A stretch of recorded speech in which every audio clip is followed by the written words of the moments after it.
The math YouTube চ্যানেলে প্রত্যেককে স্বাগত জানাই। দেখো, বিগত বছরের প্রশ্নের যে সিরিজটা আমি শুরু করেছিলাম, এটা তার অন্যতম একটা ক্লাস। আমি বর্তমান ক্লাসে কি আলোচনা করব, ওয়েস্ট বেঙ্গল নার্সিং এর উপর যে এএনএম জিএনএম এর যে পরীক্ষাগুলো বিগত বছরে হয়েছে, 2022 সালের যে শিফট ওয়ানের কোশ্চেন ছিল, তার যে ম্যাথের যে পোর্শনটা আছে, তার আমি সলিউশনগুলো তোমাদের সামনে এসে উপস্থাপন করার চেষ্টা করবো। আশা করবো পড়তে ভালো লাগবে। চলো তাহলে শুরু করা যাক। তাহলে দেখো, প্রথম প্রশ্নে কি বলা আছে, মানে 76 নাম্বার। দেখো, এই ক্ষেত্রে প্রতিটা পোর্শন আলাদা আলাদা ভাগ করা থাকে। ম্যাথের যে পোর্শনটা থাকে 76 থেকে শুরু হয়। তাহলে 76 নাম্বার এই প্রশ্নে কি বলা আছে, সুজন ও তপন একসঙ্গে একটি কাজ 8 দিনে শেষ করে, আর তপন ও অশোক একই সঙ্গে ওই কাজটি 6 দিনে শেষ করে, আর সুজন অশোক একই সঙ্গে 4 দিনে কাজটি শেষ করে। যদি তিনজন একসঙ্গে কাজে যোগ দেয়, তাহলে তারা কতদিনে মানে কাজটি সম্পন্ন করবে, তাদের কত সময় লাগবে, কত দিন। তাহলে দেখো, এটা হচ্ছে কি সময় এবং কার্যের অঙ্ক। দেখো, সময় ও কার্যের স্পেশালি আমি ভিডিও নিয়ে আসবো পরবর্তী সময়ে। প্রতিটা অঙ্কের জন্য, বিশেষ করে চঞ্চল ঘোষ, দেখবে যে প্রতিটা অঙ্কের জন্য আলাদা আলাদা করে ফর্মুলা বলা আছে। কিন্তু তুমি সব ক্ষেত্রে কিন্তু ফর্মুলা পরীক্ষার হলে অনেক সময় যখন প্রশ্ন ঘুরিয়ে দেবে, বা অনেক সময় হয়তো তুমি ফর্মুলা ভুলে গেলে, তখন কিন্তু প্রবলেম পড়ে যাবে। ওই জন্য সবসময় বেসিক কনসেপ্টের উপর ভিত্তি করে তুমি অঙ্কগুলো করার চেষ্টা করো। তাহলে আমরা কি করব, তাহলে প্রথম লাইনে কি বলা আছে, সুজন ও তপন। তাহলে আমি লিখলাম, এটা সুজন মনে করলাম, এটা তপন। তাহলে একটা কাজ তারা কতদিনে সম্পন্ন করে, একসাথে করলে 8 দিনে করবে, 8 দিনে করে। আবার পরবর্তী কে বলেছে, তপন আর অশোক।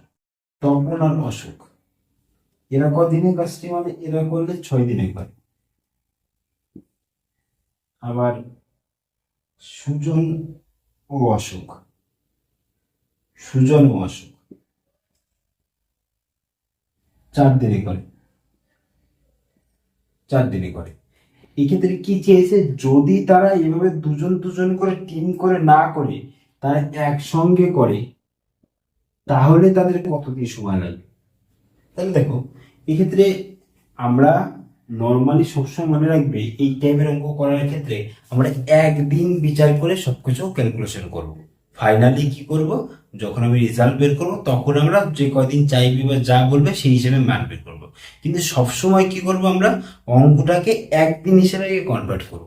তাহলে সুজন এবং তপন তারা পুরো কাজটা করে 8 দিনে, তাহলে তারা একদিনে কত করবে, তারা কি একদিনে কত করে, 1/8 কাজ করে না, এত অংশ কাজ করে না। এরা কি একদিনে কত কাজ করবে, 1/6 অংশ না। এরা কি করবে, দুজনে মিলে একদিনে কত কাজ করবে, 1/4 অংশ।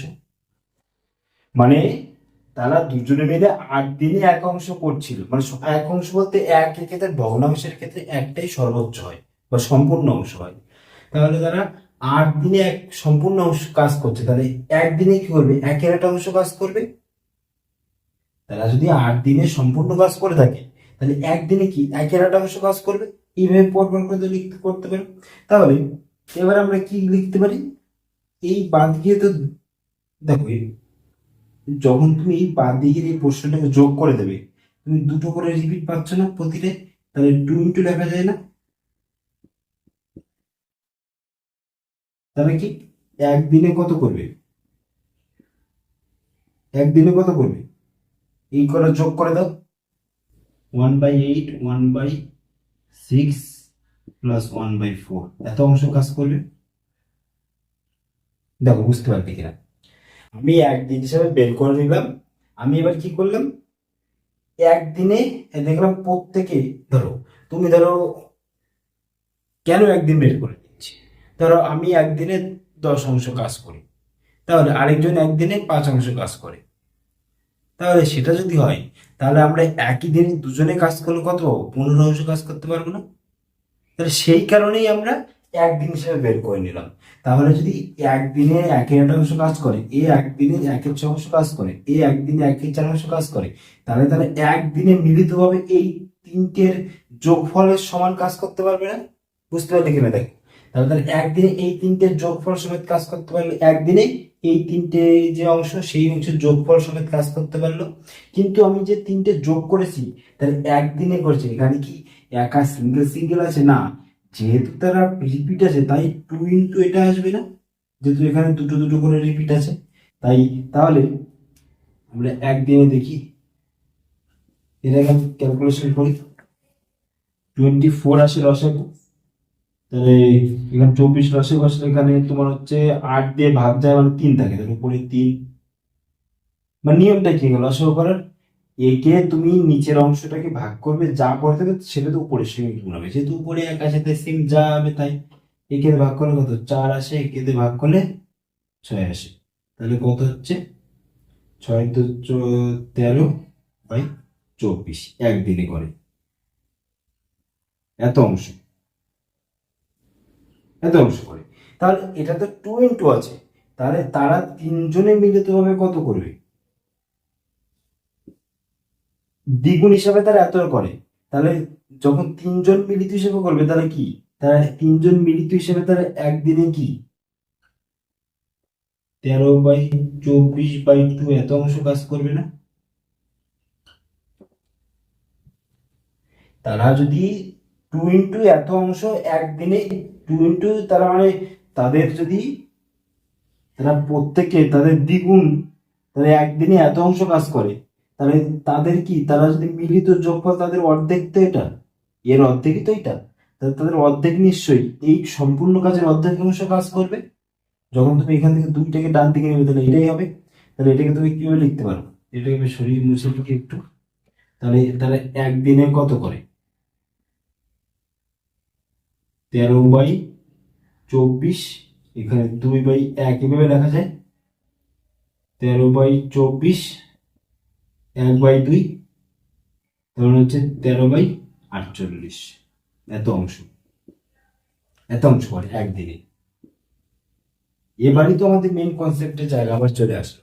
তারা একদিনে যদি এত অংশ কাজ করে, এখানে আমি তুমি বলতে পারতে যে আমি একদিনে তো এত অংশ কাজ পেয়ে গেলাম। আমি আবারও বলছি এখানে তো পাশে তো দ্বিগুণ সংখ্যক দেওয়া আছে, তাহলে আমার তো অ্যাকচুয়ালি এটা চাইনি, আমাকে যে তারা মিলিত ভাবে কত অংশ করবে তাই আমাকে 2 দিয়ে ভাগ করে দিতে হলো, বুঝতে পারলে।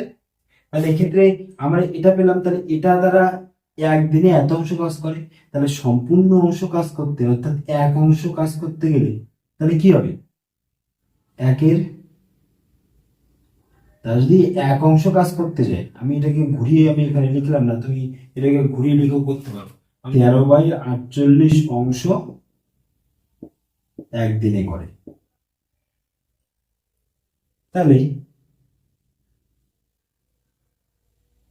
এক অংশ করতে কি সময় লাগবে,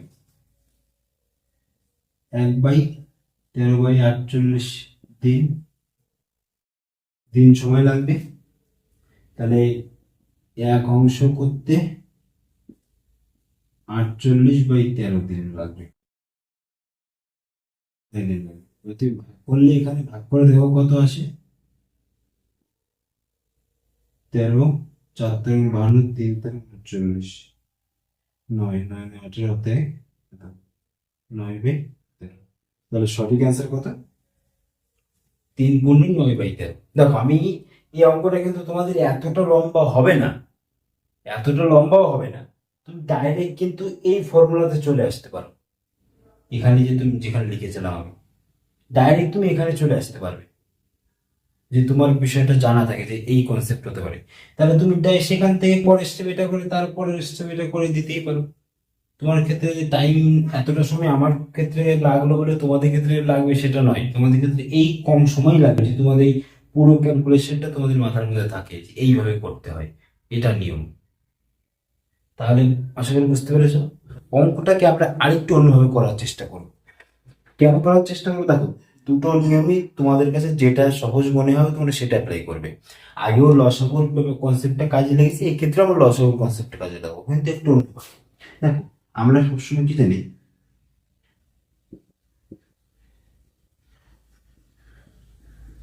ওয়ার্ক আপন টাইম, অর্থাৎ যে যত কম সময়ে বেশি কাজ করে তার তত এফিসিয়েন্সি বেশি, কর্মদক্ষতা বেশি তার তত। তাহলে এই ক্ষেত্রে তার কাজের কর্মদক্ষতা হচ্ছে এদের দুজনে মিলে যে কাজ করছে 4 দিনে, তাহলে এদের থেকে এদের কম টাইম লেগেছে মানে কি এদের দুজনে মিলে যে কাজ করছে এদের কর্মক্ষমতাটা বেশি। তাহলে বুঝতে পারলে? তাহলে আমরা এই কনসেপ্টটা এখানে কাজে লাগাবো। তাহলে এখানে তো 8 দিন, 6 দিন, 4 দিন দেওয়া আছে, এদের লসাগু করতে হবে। দেখো আমরা একটু আগে কিন্তু 1/8, 1/6, 1/4 এর ক্ষেত্রে আমরা কিন্তু লসাগু করেছিলাম, 8, 6 আর 4 এই ক্ষেত্রে সেম করবো। তাহলে কত লসাগু? 24 হচ্ছে লসাগু আসছে। তাহলে মনে রাখবে এইখানে যে লসাগুটা আসে এই লসাগুটাই হচ্ছে ওয়ার্ক, টোটাল ওয়ার্ক। এখানে এই কনসেপ্টটা কাজে লাগাবে। এইটা কি ধরবো আমরা? টোটাল ওয়ার্ক ধরবো। এবার হচ্ছে কি, টোটাল ওয়ার্ককে আমি যদি 3 দিয়ে ভাগ করি, টোটাল ওয়ার্ককে আমি যদি 3 দিয়ে ভাগ করি তাহলে এফিসিয়েন্সি পেয়ে যাবো না? তাহলে এদের দুজনের এফিসিয়েন্সি কত পাবো? 24কে 8 দিয়ে ভাগ করলে কত? 3 পাবো। দেখো তুমি 24 না ধরে 24-এর গুণিতক তুমি অন্য কিছু ধরতেই পারো। এদের যে মানে লসাগু কথাটার অর্থ কি, যে যে সংখ্যা দিয়ে এদের প্রত্যেককে দিয়ে তুমি এই সংখ্যাকে ভাগ করতে পারবে, তাহলে এর থেকে বড় সংখ্যা তেমন পাবো যেটা দিয়ে আমরা এদেরকে দিয়ে ভাগ করতে পারবো। লসাগু কোনটা? তাদের মধ্যে সব থেকে ছোটটা। তাহলে সেই জন্য আমি লসাগুটাই নিয়ে করছি। আমি চাইলে এর থেকে বড় সংখ্যাটা মানে 24 আর 48 নিয়েও করতে পারি, কিন্তু সেক্ষেত্রে আমার লাস্টে কি আসবে? ওই গুণিতক হিসাবে তোমার অ্যান্সারটা তুমি পাবে। বুঝতে পারলে?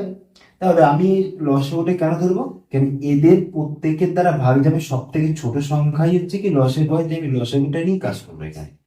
এর থেকে বড়টা নিলে আমাদের হয়তো অ্যান্সারটা ভুল আসতে পারে। ছোট ধরো, সিম্পল কথা, আমার এখানে 8, 8, 6, 4 আছে।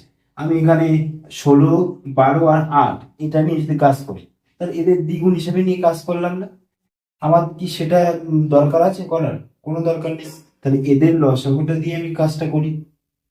বুঝতে পারলে?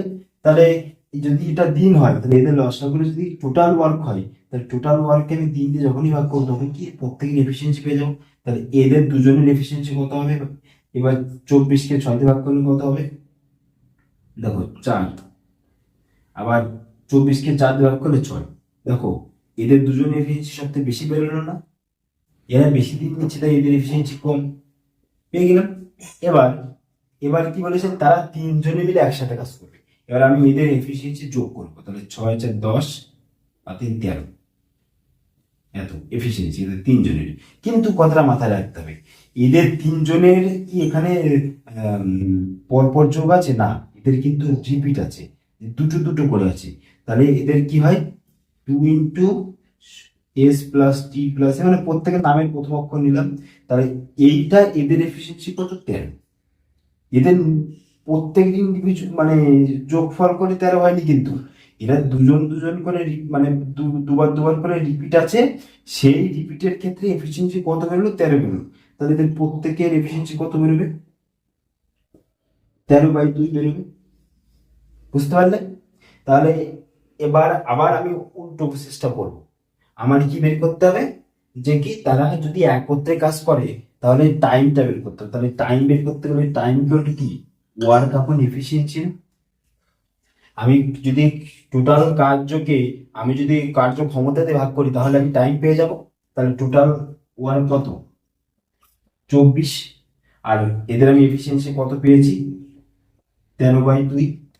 তাহলে কত হচ্ছে? উল্টে গেল, এখানে 24/1, 13/2। এখানে উল্টে গেলে কি হয়? 24/1 ইন্টু 2/13, অর্থাৎ 48/13। এটাই দেখো আগের ক্ষেত্রে সেম অ্যান্সার এসছে। তাহলে কত? 3×3 = 40, 9/13। 3×9/13 হচ্ছে সঠিক আছে। এতদিন মানে তারা একত্রে যদি কাজ করে তাহলে 3×9/13। তাহলে কিন্তু সেম আগের কনসেপ্টটা এই কনসেপ্টের প্রায় কাছাকাছি, কিন্তু এক্ষেত্রে আমরা একটু অন্যভাবে করছি। আমরা এক্ষেত্রে আমার দিন দেওয়া আছে, সেই হিসাবে আমি টোটাল ওয়ার্ক বের করেছি, টোটাল ওয়ার্ক বের করলাম। তা সেই টোটাল ওয়ার্ক থেকে আমি এফিসিয়েন্সি বের করলাম। তাহলে এই ফর্মুলা এখানে আমার অঙ্ক করার মেন বেসটা কি? Efficiency equal to work amount. আমি এই ফর্মুলাকে বেস করে অঙ্কটাই করেছি। তাহলে বুঝতে পারলে কিভাবে করলাম? যেমন আমরা নৌকা স্রোতের ক্ষেত্রে সময় দূরত্বের ক্ষেত্রে এস ইকাল টু ভিটি করি, অর্থাৎ বেগ ইকাল টু দূরত্ব বাই সময়। এই তাহলে এই ক্ষেত্রে আমার যত অঙ্ক আছে কার্যক্ষমতা তুমি এই ফর্মুলা অ্যাপ্লাই করে সহজে করে ফেলতে পারবে, এই থিওরিটা অ্যাপ্লাই করে করতে পারবে। বুঝতে পারলে? এবার তোমার কাছে যেটা ইজি মনে হবে তুমি সেটাকেই অ্যাপ্লাই করে কিন্তু অঙ্কগুলো করে আসবে। বুঝতে পারলে আশা করি? তো চলো পরবর্তীকে দেখা যায়। দেখো অপশানে যেহেতু এই অ্যান্সারটা নেই, আমার মনে হচ্ছে এরা হয়তো কোশ্চেনের যে অ্যান্সারগুলো দেওয়া আছে, অপশনগুলো দেওয়া আছে, সেখানে কোনো না কোনো মিস্টেক করেছে, কারণ এই প্রসেসে কিন্তু কোনো ভুল নেই। তাহলে অ্যান্সার কত হবে? 3×9/13। বুঝতে পারলে? চলো তাহলে পরবর্তী দিকে যাওয়া হয়। দেখো পরবর্তী প্রশ্নে কি বলা আছে, একটি সমকোণী ত্রিভুজাকৃতি বাগানের 3টি বাহুর সংলগ্ন 3টি বর্গাকৃতি পার্ক আছে। মানে হ্যাঁ, বুঝি পরে আমি বলছি। যদি ত্রিভুজের লম্ব ও ভূমি সংলগ্ন পার্ক দুটির বর্গের মানে দুটি ক্ষেত্রের ক্ষেত্রফল পার্ক দুটির ক্ষেত্রফল যথাক্রমে 400 বর্গমিটার আর 225 বর্গমিটার হয়, তবে অতিভুজের সংলগ্ন পার্কটির ক্ষেত্রফল কত সেটা হিসাব করে লিখি। তাহলে দেখো প্রশ্নে কি বলা আছে, প্রশ্নে বলা আছে যদি একটি ত্রিভুজাকৃতি বাগান, এই সমকোণী ত্রিভুজাকৃতি বাগান, তাহলে এটা একটা সমকোণী ত্রিভুজ। সমকোণী ত্রিভুজ কোনগুলো? যার একটা কোণ 90 ডিগ্রি, সেটাই সমকোণী ত্রিভুজ। তাহলে এই সমকোণী ত্রিভুজের এটা একটা বাগান, আমি মনে করলাম এটা একটা বাগান।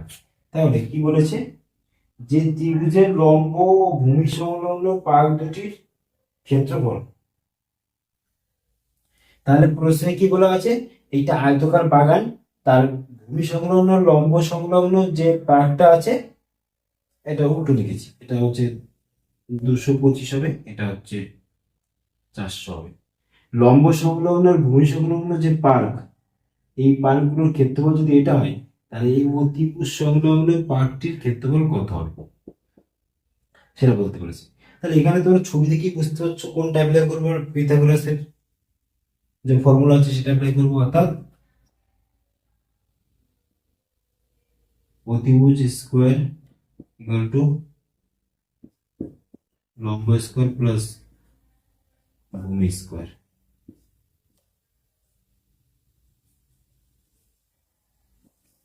অর্থাৎ 400 প্লাস 225, 625। আমরা নর্মালি কি জানি, বাহু স্কোয়ার মানে কি বর্গক্ষেত্রের ক্ষেত্রফল।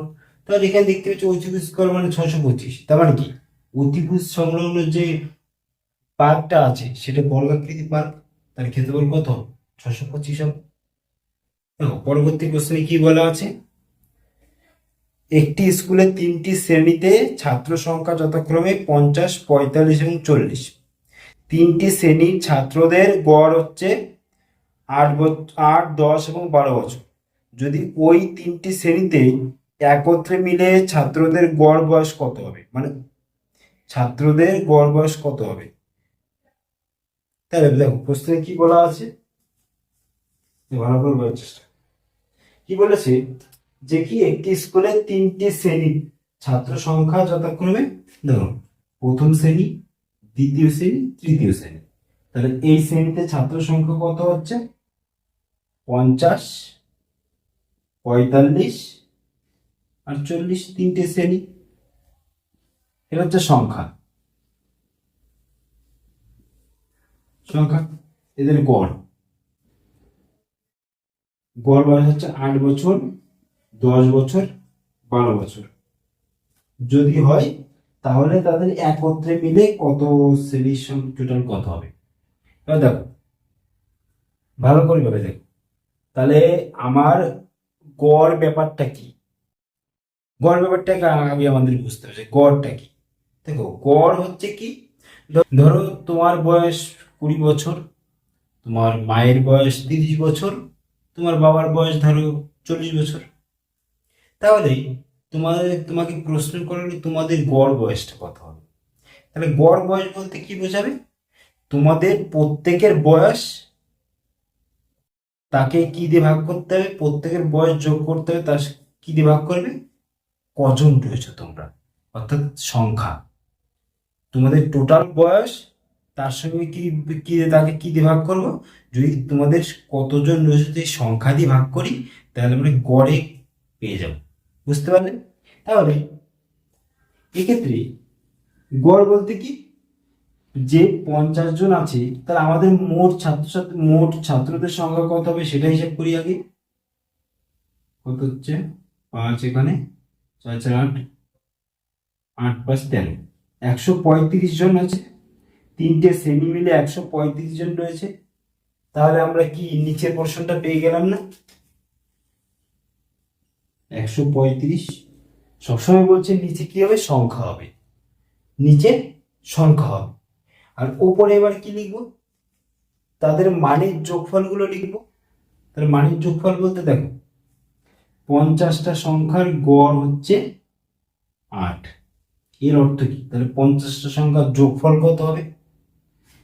এই যে, তাহলে আমি এইভাবে সিম্পলি হিসাব করি x1 x2 x50, 50টা সংখ্যা, তাহলে প্রতিটা সংখ্যার যোগফল by total number equal to গড় কত? 8 হয় না? যেটা কনসেপ্ট বলে। গড় বলতে কি বোঝায়? তাহলে এখানে কি টোটাল বয়সটা আর নিচে কি তাদের সংখ্যা, সেটাই তো গড়। এখানে যে গড়টা দেওয়া আছে অ্যাকচুয়ালি সেটা কি সেটাই বোঝানোর চেষ্টা করছি। এই 8 যে গড় দেওয়া আছে গড়টা কি, যে টোটাল যে 50 জন আছে তাদের বয়সের যোগফল বাই তাদের সংখ্যা, সেটা হচ্ছে এই গড়টা। তাহলে তাদের যোগফলটা কিভাবে পাবো? গড়ের সঙ্গে টোটাল সংখ্যা যখন আমি গুণ করবো সেটাই হচ্ছে তাদের যোগফল। তাহলে 50 × 8 হচ্ছে তাদের যোগফল হবে।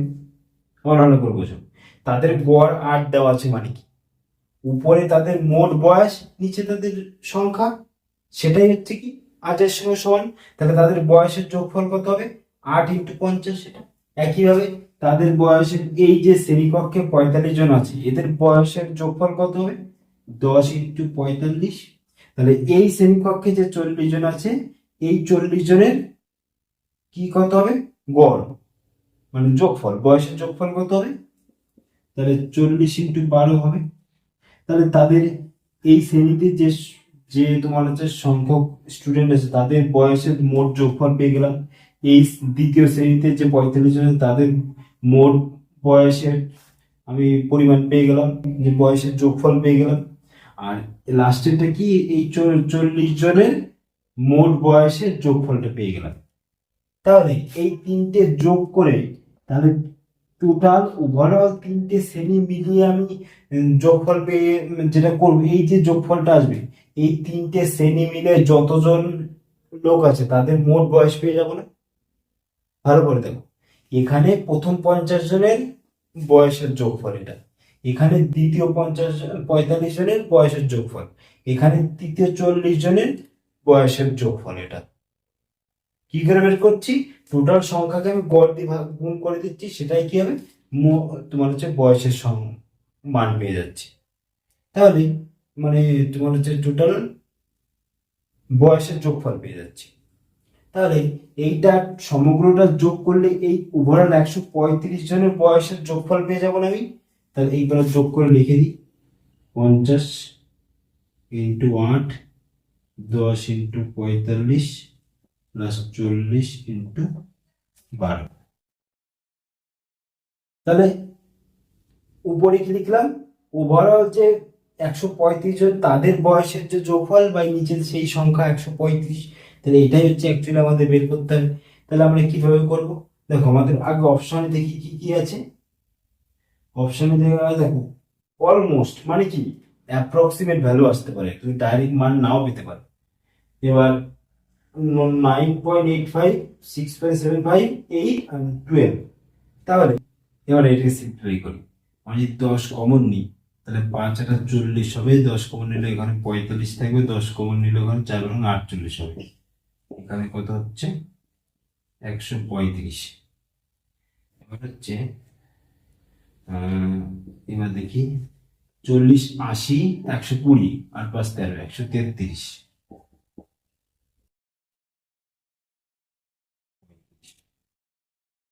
এবার দেখো অঙ্কে কিন্তু অনেক সময় তোমাকে অনেক বড় অঙ্ক দেবে, কিন্তু তোমার অপশনগুলো এমন ভাবে দেবে তুমি যাতে অঙ্কটাকে সহজে করতে পারো।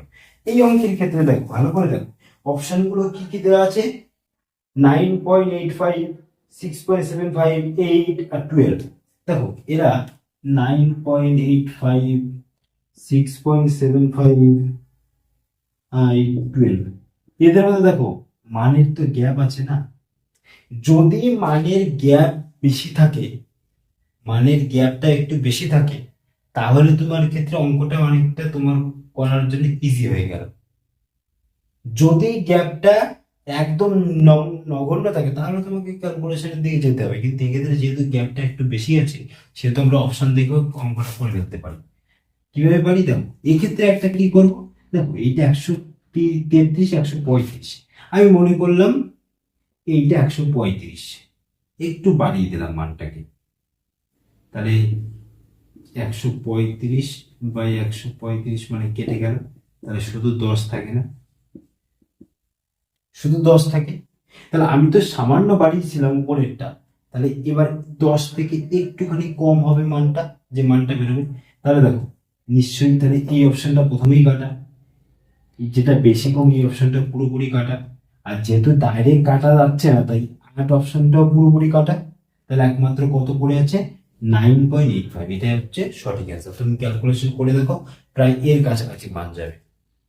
তাহলে বুঝতে পারলে আমরা কিভাবে অপশন দেখেও আমরা এখান থেকে একটা সিম্পলি ফর্মে নিয়ে এসে আমি কিভাবে অপশন দেখে বুঝতে পারি এর কাছাকাছি কোনটা মান হতে পারে। তুমি এখানে ক্যালকুলেশন করে দেখো, দেখবে এর কাছাকাছি কোনো একটা মান চলে আসবে। এটা কেন আমি বলতে পারলাম, কারণ এই মানগুলো দেখো, এই মানের থেকে বা এই অপশন থেকে দেখো প্রতিটা কিন্তু দূরত্ব, কিছুটা দূরত্ব বুঝিয়ে আছে। এই দূরত্বটা মেনটেন করে রেখেছে বলেই আমার কিন্তু অঙ্কটা করা অনেকটা ইজি হয়ে গেল। তাহলে পরবর্তী অঙ্কে দেখা যাক, চলো। দেখো পরবর্তী প্রশ্নে কি বলা আছে, যে 3x² minus 10x plus c equal 0 দ্বিঘাত সমীকরণের বীজ দুটি পরস্পরের অনন্য হলে। দেখো এই অঙ্কটা করার ক্ষেত্রে যেহেতু দেখো x² তো যা আছে, কিন্তু প্রতিটা সহগ কি কমপ্লিট আছে না, c এর মান কিন্তু ইনকমপ্লিট আছে, সি এর মান ইনকমপ্লিট আছে। আবার কি তাদের বীজদ্বয় কি পরস্পরের অনন্য, অনন্য কথার অর্থ হচ্ছে একটা আলফা হলে আর একটা 1/আলফা হবে, অর্থাৎ কিন্তু আলফা কখনোই কিন্তু জিরো হবে না, জিরো বাদে সমস্ত মান। তাহলে আমরা কিন্তু এইটুকু জায়গা বিচার বিশ্লেষণ করে বুঝতে পারছি কি রুট এবং সহগের মধ্যে যে রিলেশন সেইটা তোমাদের কাজে লাগাতে হবে।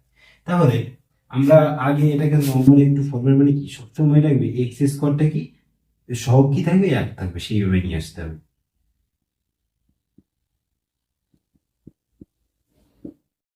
Yes. হয়ে গেল।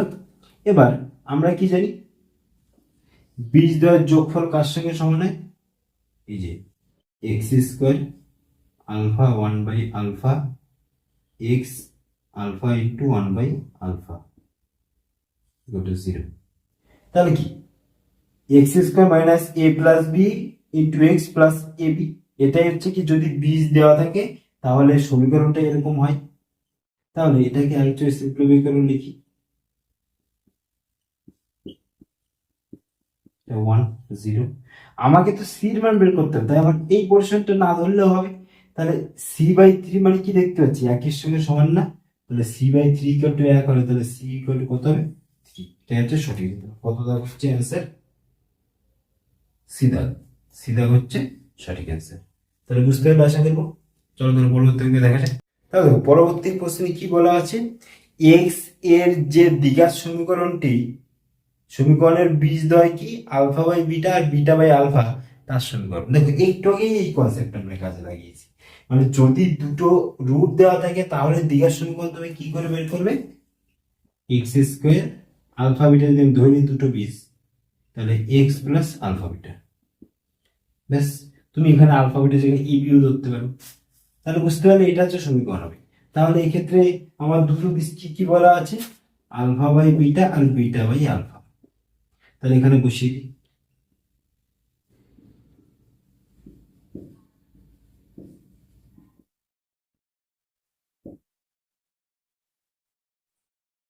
এটা তো এখানে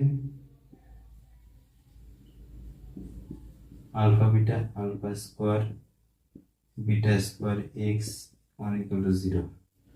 এবার এখান থেকে আলফা বিটাতে গুণ করে দাও, alpha beta x square alpha square beta square. তাহলে অপশন অনুযায়ী কোনটার সঙ্গে ম্যাচিং হচ্ছে? এ দেখ হচ্ছে সঠিক অ্যান্সার, অপশন এ হচ্ছে সঠিক অ্যান্সার। ভালো করে সবাই দেখে নাও। তাহলে আশা করি বুঝতে পেরেছো কিভাবে অঙ্কগুলো করবো, এই টাইপের অঙ্ক। চলো তাহলে পরবর্তী অঙ্কে দেখা যায়। দেখো, দ্বিঘাত সমীকরণ সম্পর্কে কিন্তু অলরেডি আমি একটা ভিডিও করেছি জিস্ট অফ কনসেপ্ট হিসেবে, মানে কি চঞ্চল ঘোষ হোক, সুবীর দাস হোক, বা ক্লাস 10-এর বই হোক, যে কোনো সমস্ত কনসেপ্ট মিলে কিন্তু এক জায়গায় আমি ক্লাসটা করেছি। তোমরা অবশ্যই ওখানে গিয়ে দেখে নেবে, তাহলে তোমাদের কিন্তু অনেকটা কাজে আসবে এই টাইপের অঙ্কগুলো করতে। তাহলে পরবর্তী প্রশ্নে কি বলা আছে? তামার তৈরি একটি আয়ত্ত ঘনকের দৈর্ঘ্য প্রস্থ উচ্চতা কি 15, 11, 8 সেন্টিমিটার। আয়তঘনকটি গলিয়ে সমান মাপের 13টি সমান লম্ববৃত্তাকার নীরের চোঙ তৈরি করা হলে প্রতিটি চোঙের 3 সেন্টিমিটার লম্বা হলে তাহলে চোঙের ব্যাস কত হবে? দেখো, এই কনসেপ্টটা কিন্তু তোমাদের যারা কম্পিটিটিভ পরীক্ষা দিচ্ছ তাদের জন্য যেমন গুরুত্বপূর্ণ, যারা ক্লাস 10 ওখানে কিন্তু এই টাইপের কনসেপ্ট কিন্তু পরীক্ষায় এসে থাকে। তাহলে এক্ষেত্রে আমাদের যখন তোমার কি হবে, গলিয়ে কথাটা আসবে, যখনই আসবে ভলিউম সেভ।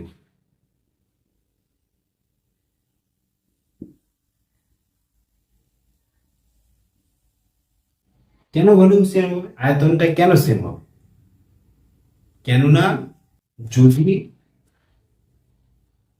এরকম একটা নীরের তুমি একটা কিছু কোনো একটা বস্তু নাও, সেই নীরের বস্তুটাকে তুমি ভেঙে টুকরো টুকরো করো, তাহলে তোমার এই যে মোট আয়তনটা, এই মোট আয়তন পরিবর্তন হয়ে যাবে না। এই আয়তনটা কি হবে, তুমি এখানে যে খণ্ড করবে প্রতিটা আয়তনের যোগফলের সঙ্গে এই আয়তনটা সমান হয়ে যাবে। আয়তন তো পরিবর্তন হবে না, তোমার সমগ্রতলের ক্ষেত্রফল পরিবর্তন হতে পারে, তার দৈর্ঘ্য প্রস্থ উচ্চতা পরিবর্তন হতে পারে, কিন্তু তার মোট আয়তন আয়তন কি পরিবর্তন হবে? মোট আয়তন কিন্তু পরিবর্তন হবে না। তাহলে এক্ষেত্রে কি বলেছে যে তামার তৈরি একটি আয়তঘনকের দৈর্ঘ্য প্রস্থ উচ্চতা। দেখো, আয়তঘনক বলতে কোনটা কোনটা? লুডুর ছক্কা তো ঘনক। আয়তঘনক বলতে কি বোঝায়?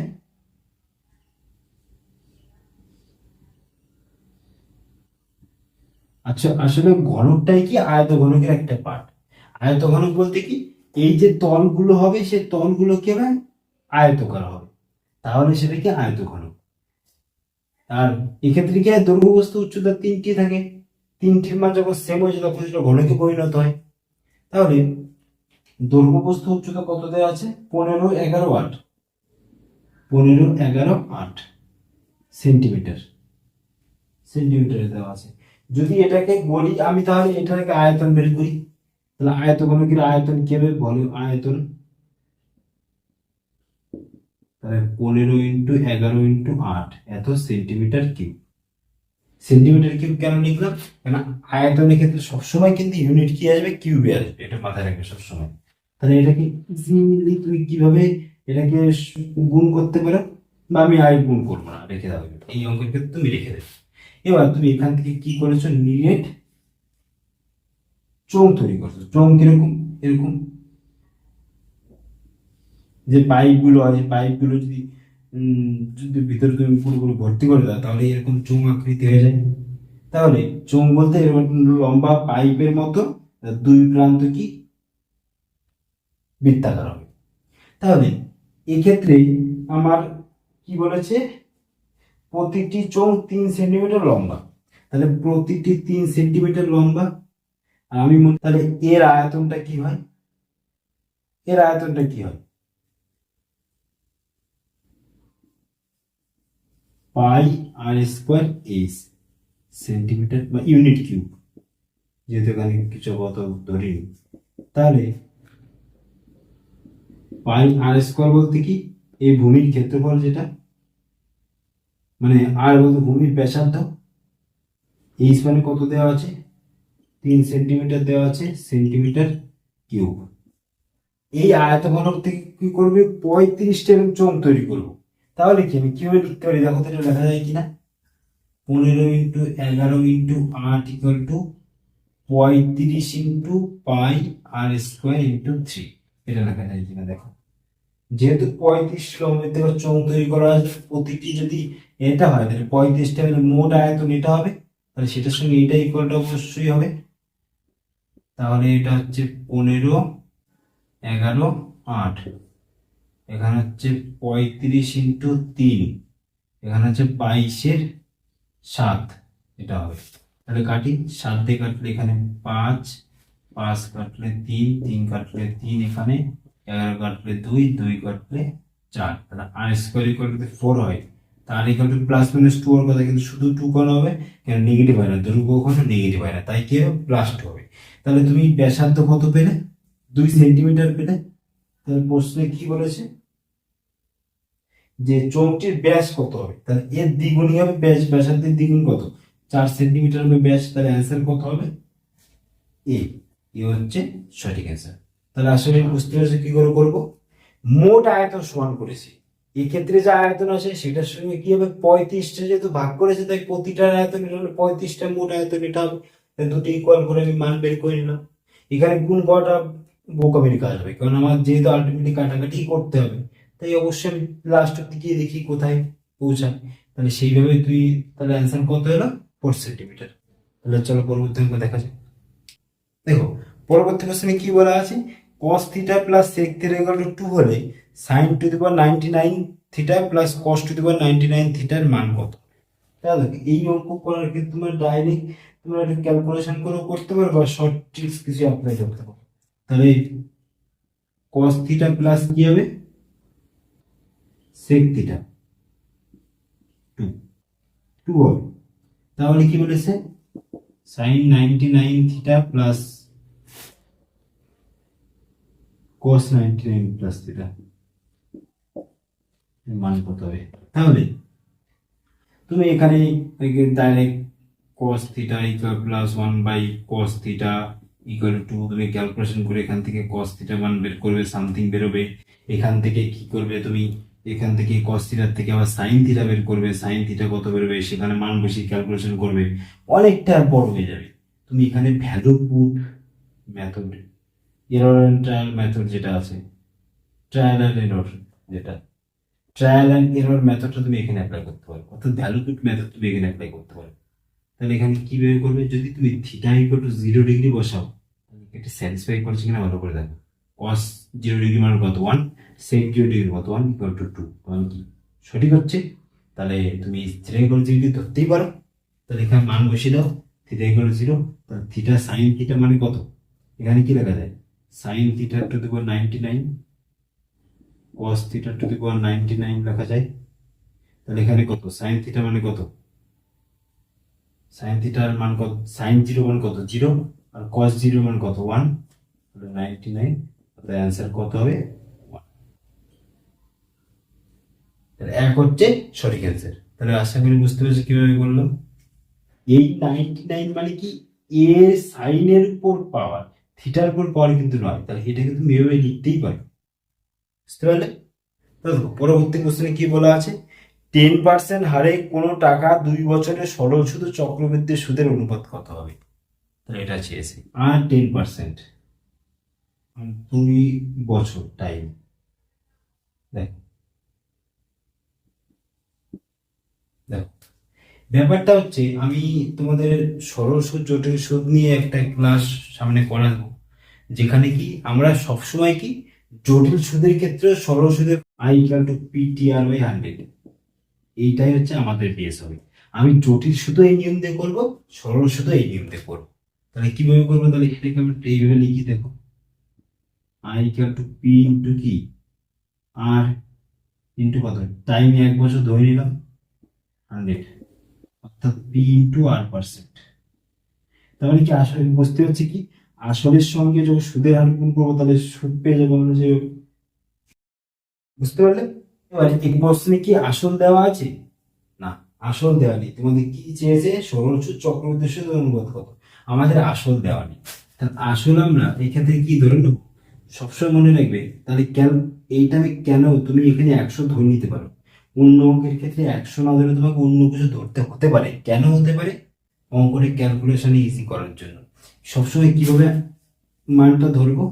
10% মানে কি এটা, তাহলে কত 10, তাহলে নিচে 1/something যা থাকবে সেটাকে আমরা আসল ধরে নেব। তাহলে আসল ধরে নিলি, তাহলে পি ইকুয়াল কত ধরছি 100। তাহলে দেখো প্রথম বছর দ্বিতীয় বছর, তাহলে 0 থেকে প্রথম বছর দ্বিতীয় বছর এরকম আসবে। তাহলে 0 থেকে প্রথম বছর যখন এসে পৌঁছাবে, তাহলে আসল কত আছে 100 টাকা, তার সঙ্গে সুদের হার কত 10%। 10% মানে কত 1/10।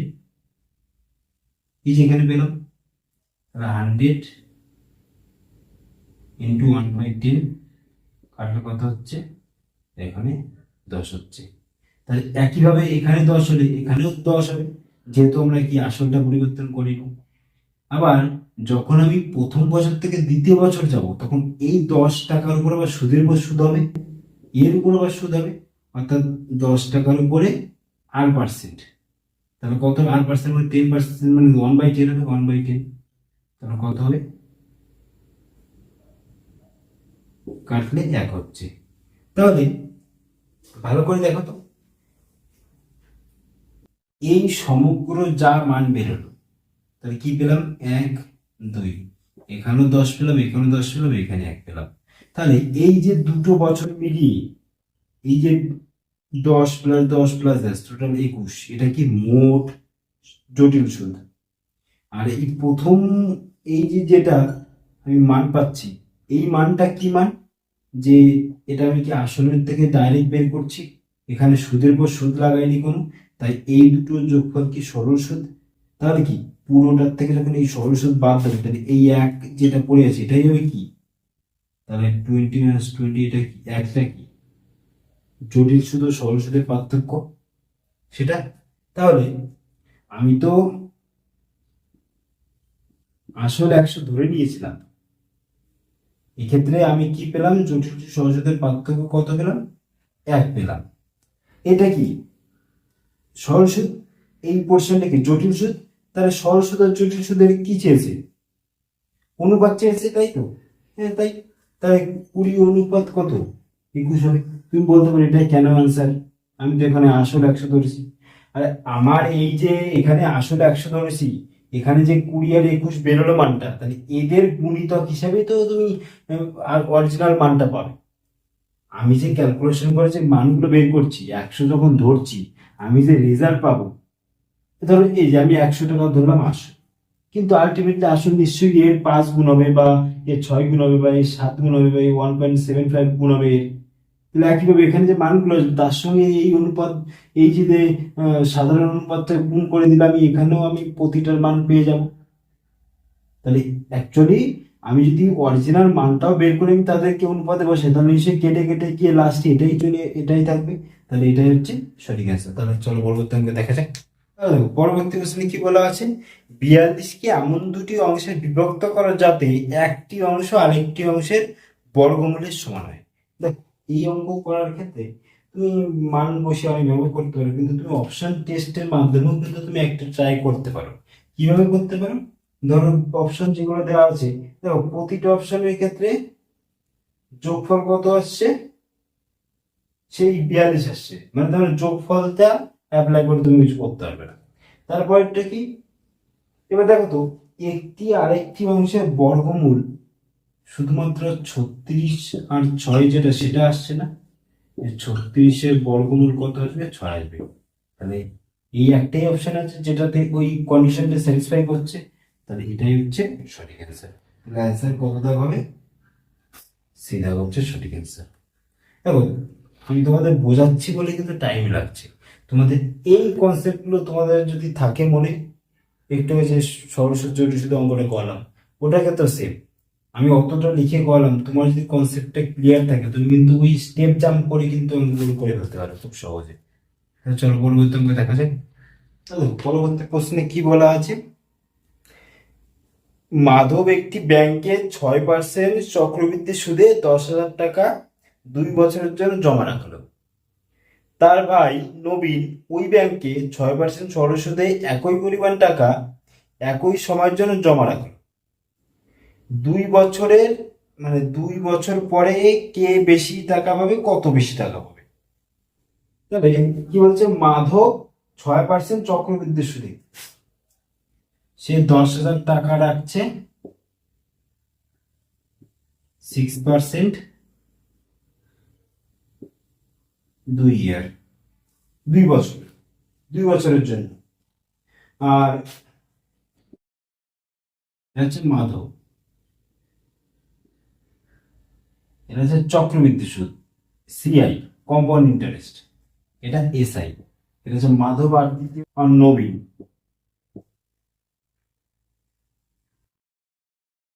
নবীন, নবীন যে আছে, নবীন এ কি করছে, এও 10,000 টাকা রাখছে, কত পার্সেন্ট, 6%, টাইম কত, 2 বছর, কিন্তু কি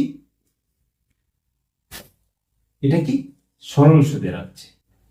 তাহলে দেখো আমরা কি জানি, আই ইকুয়াল টু PTR/100। তাহলে 1 বছরের জন্য কি হয়, P ইন্টু R ইন্টু 1/100, অর্থাৎ P ইন্টু R%। অর্থাৎ আমরা এখান থেকে আমরা কি বলছি, বারবার আমরা এই ফর্মুলাটা অ্যাপ্লাই করে আমরা সরল সুদ, জটিল সুদ সব অঙ্ক করব। তাহলে এখানে কি আমরা আসলের সঙ্গে যখন সুদের হার গুণ করছি তখন আমরা কি পাচ্ছি, সুদ পাচ্ছি। এবার আসল, আমি এটা আমার কত, 1 বছর, 2 বছর, এটা হচ্ছে 0। তাহলে এবার ভেবে দেখো, তাহলে আসল এইটা না, 10,000 টাকা না, সুদের আর কত, 6% না। তাহলে আমি যখন প্রথম বছর থেকে দ্বিতীয় বছর মানে 0 বছর থেকে 1 বছরে যাব, তখন এই আসল যে 10,000, 6% মানে কি, 6/100 না, 600 না। দ্বিতীয় বছরেও 600 হবে না, যেহেতু আমরা আসলটা পরিবর্তন করিনি, তাই 600 হবে এই সূত্র হিসাবে। আবার যখন আমি প্রথম বছর থেকে দ্বিতীয় বছর যাব, এই সুদের উপর আবার সুদ আসবে না, অর্থাৎ 600 তখন আসল হয়ে যাবে। সুদের পার্সেন্ট কত, 6%, এটা 36। তাহলে ব্যাপারটা এবার একটু ভেবে দেখো, ব্যাপারটা কোথায় ভাববে, দেখো মাধব এর যা কন্ডিশন, এর কন্ডিশন কিন্তু সব সেম, মানে তথ্য যা ডেটা যা দেওয়া আছে প্রতিটা সেম, খালি পার্থক্য কোথায়, একটা সরল সুদ একটা জটিল সুদ। তাহলে আমি যখন এই যে উদাহরণ মানটা বের করছি, এই উদাহরণ মানটা কি, জটিল সুদ না, জটিল সুদ তো। আর আমি যদি সুদের উপর সুদের পোর্শনটা বাদ দেই, তাহলে সেটাই সরল সুদ। তাহলে কি এই পোর্শনটা কি সরল সুদ। তাহলে আমি দুটোর পার্থক্য কত পাচ্ছি, 36 পাচ্ছি না, এটাই না তাদের মধ্যে পার্থক্য। তাহলে এই 36 টাকা কি কে এর থেকে বেশি পাবে না, অর্থাৎ মাধব নবীনের থেকে 36 টাকা বেশি পাবে না। তাহলে বুঝতে পারলে আমরা কিভাবে সহজে অঙ্কটা করে ফেলতে পারলাম। দেখো তুমি মান বসিয়ে সেই a equal to P into 1+r/100 এইখানে বসিয়ে তুমি সেই অ্যামাউন্ট বের করবে, মানে এটা কিন্তু কি হবে, অনেকটা জটিল হয়ে যাবে প্রসেসটা। তাহলে আমরা এই প্রসেসটা অ্যাপ্লাই করবোই না, আমরা সবসময় এই প্রসেসটা অ্যাপ্লাই করে কিন্তু সমস্ত অঙ্কগুলো করবো। তাহলে বুঝতে পারলে আশা করবো। চলো তাহলে পরবর্তী অঙ্ক দেখা যাক। তাহলে ক্লাস এখানে শেষ করছি। তোমরা পাশে থাকো, সঙ্গে থাকো, এমন আরো ভিডিও পাওয়ার জন্য অবশ্যই আমার চ্যানেলকে সাবস্ক্রাইব করো।